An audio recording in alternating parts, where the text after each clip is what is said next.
कहते हैं वक्त से पहले और समय से ज़्यादा किसी को कुछ नहीं मिलता। ये भी कहा जाता है कि जिसका काल आ जाता है, जिसका समय पूरा हो जाता है, उसे खुद देवों के देव भी नहीं बचा सकते। इसी पे एक छोटी सी कहानी है। एक बार एक बहुत बड़ा राजा था। वो अपने आप को बहुत शक्तिमान समझता था, बहुत प्रतिभाशाली था। वो जानता था कि उसका काल कभी नहीं खत्म हो सकता।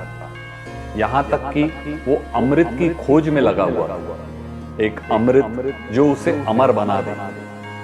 एक दिन उसे अपने स्वप्न में यमराज आया। यमराज ने उन्हें कहा कि तू इतना महान है, तू इतने नेक काम करता है, तो मैंने सोचा कि तुझे तेरी मौत की खबर एक दिन पहले दे दूं। यमराज ने उसे कहा कि मैं कल 6 बजे तुझे लेने आऊंगा। शाम के 6 बजे तुझे जो भी अपने काम इस पूरे दिन में खत्म करने हैं तू कर ले, ताकि तू मेरे साथ चल सके। सुबह होने पे राजा घबरा गया।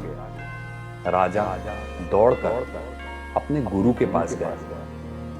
उसने अपने गुरु को अपना सपना बताया। गुरु ने हंसकर बोला कि एक काम कर, यमराज तुझे लेने आ रहे हैं तो तू अपना घोड़ा ले और दूर कहीं भाग जा। गुरु ने तो उसे मजाक में बात कह दी, मगर राजा जो कि डरा हुआ था, उसमें उतनी विवेक बुद्धि नहीं थी। उसे सही और गलत के बीच का अंतर पता नहीं था। उसने उस घोड़े को उठाया और तेजी से दौड़ने लगा। दौड़ते दौड़ते दौड़ते वो अपने राज से कहीं कोसों दूर पहुंच गया। एक जंगल में अपने पेड़ के नीचे खड़े होकर ठंडी सांसें भरने लगा। उसे लगा कि उसने यमराज को कहीं पीछे दूर छोड़ आया है। अब सूरज ढलने लगा। जैसे ही 6 बजे का वक्त करीब आया, पीछे उसने देखा तो किसी ने उसके कंधे पर थपथपाया। उसने मुड़कर देखा तो यमराज खड़े थे।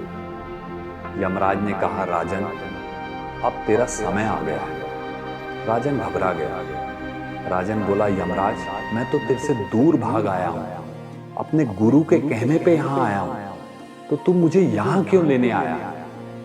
यमराज ने बोला, तेरी जगह तो ये पेड़ के नीचे ही निर्धारित थी।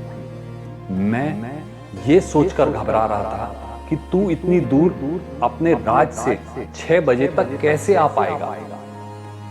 तेरा सपना सच था, मगर इस सपने में माध्यम तेरा गुरु बना, जिसने तुझे तेरे काल से मिला दिया।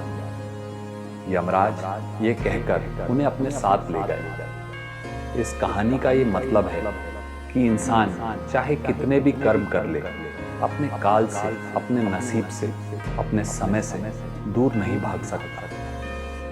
जो होना है ना, वो होकर ही रहता है।